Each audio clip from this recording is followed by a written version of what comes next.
So, the translations are out for My Hero Academia Manga chapter 379, and there's a lot that we need to talk about in this chapter. So, let's just dive right into it, but first, right after this.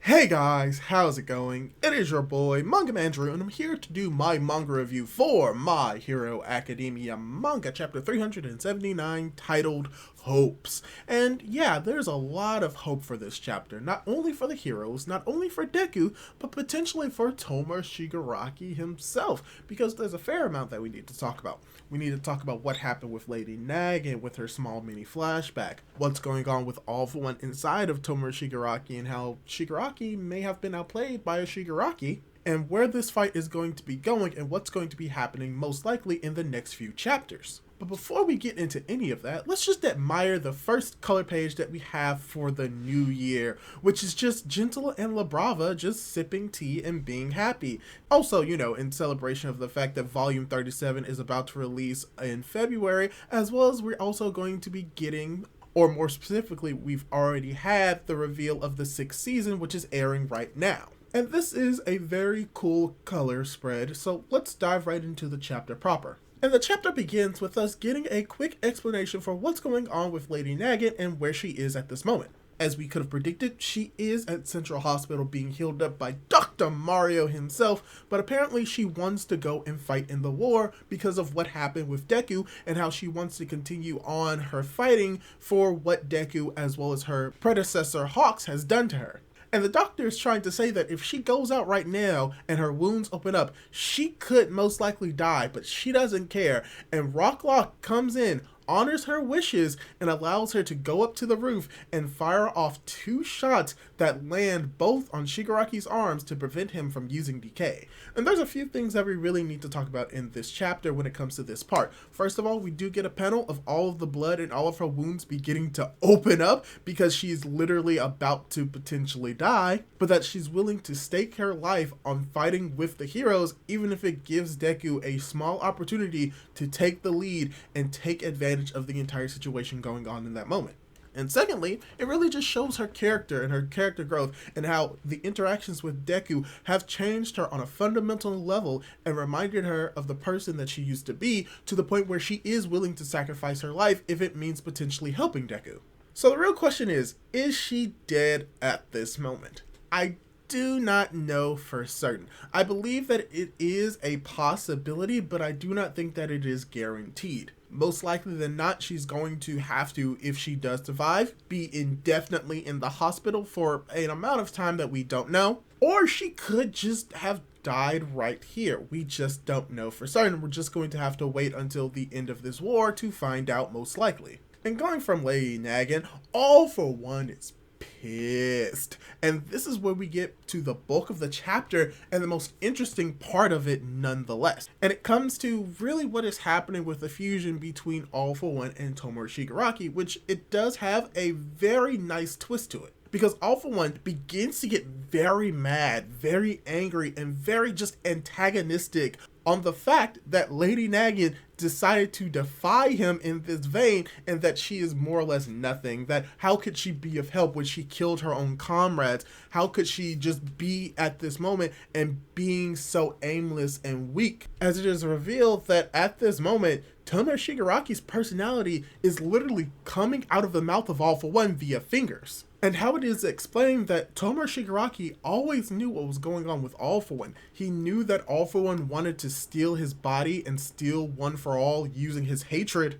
And also he knew about All For One wanting to use him to mess with All Might. And because of that, he allowed himself to, if not completely fuse with All For One, allowing that to happen, creating the new entity, but also having a sliver of his origins deep in the depths of his own heart. And this origin is more or less Tenko Shimura, and that the little Tenko that we've seen throughout the past few arcs has actually been Tomura himself still residing within All For One, and that Tenko and Tomura are more or less one and the same.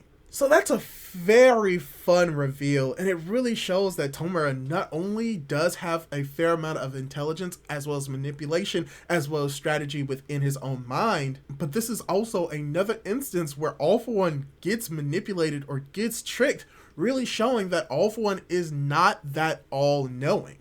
And we do see that All For One believes that he can still control Kurogiri to take him back to his original me. We see that even then, he still doesn't understand that Kurogiri is not in the best state, and that he is trying to help Tomura at this moment, but that he could also potentially want to help his other friends. Because even though he is technically Kurogiri, he is also Shirakumo.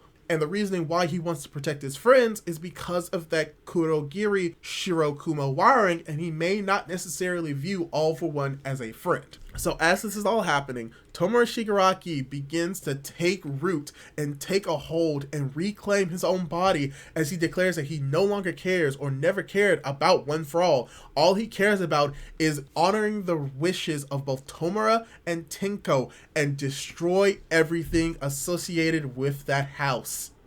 So technically, Tomura Shigaraki is back, but in reality, he never really left. And once again, they like to confirm that the fusion did occur. The entity that was presumed to be All For One was a mixture of All For One and Tomura Shigaraki. However, All For One seemed to have had a little bit more control over the situation, but now it is Tomura that more or less has full control.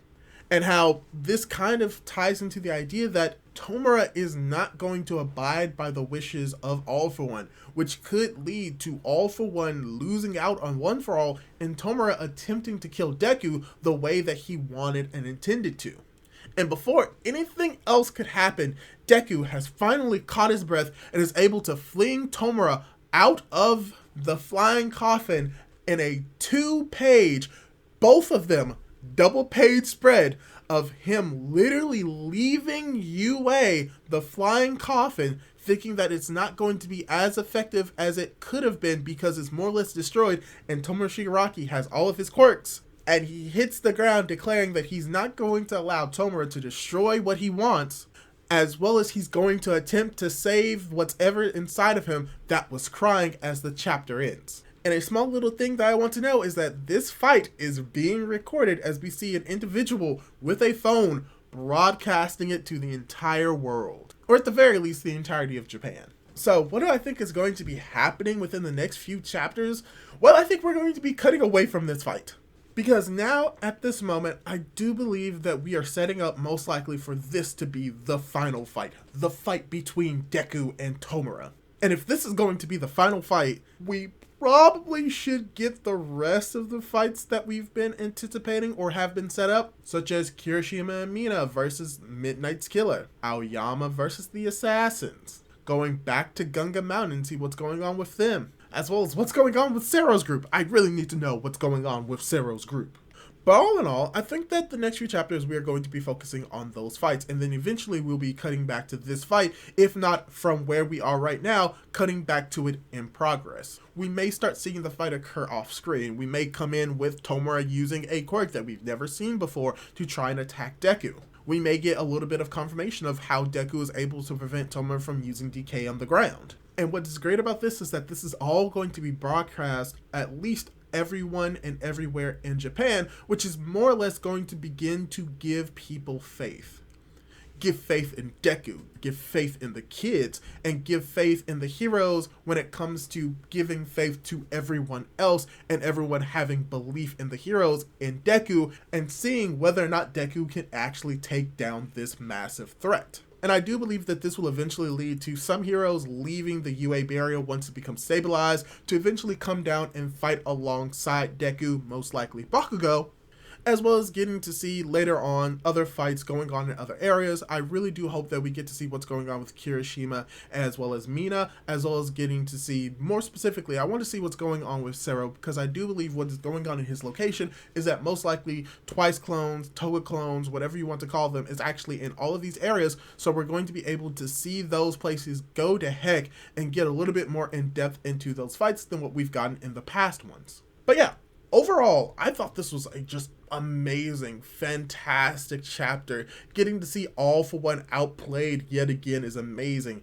Getting to see the determination of Lady Nagant and her willingness to help Deku, even if it means sacrificing her life, was amazing. And getting to see the double page spread, the 2 pages of double page spreads of amazing art, and Deku having his conviction to both save and defeat Tomura in this moment is also amazing. This is probably so far the best chapter that we've gotten this year. But yeah, this is pretty much my review for this chapter of My Hero Academia. What'd you think of the chapter? Did you like it? Did you dislike it? What was your favorite part of the chapter? Leave your thoughts down in the comments down below. Leave a like on the video if you liked it. And don't forget to subscribe to my YouTube channel and hit that notification bell to be notified for whenever I upload more videos like this.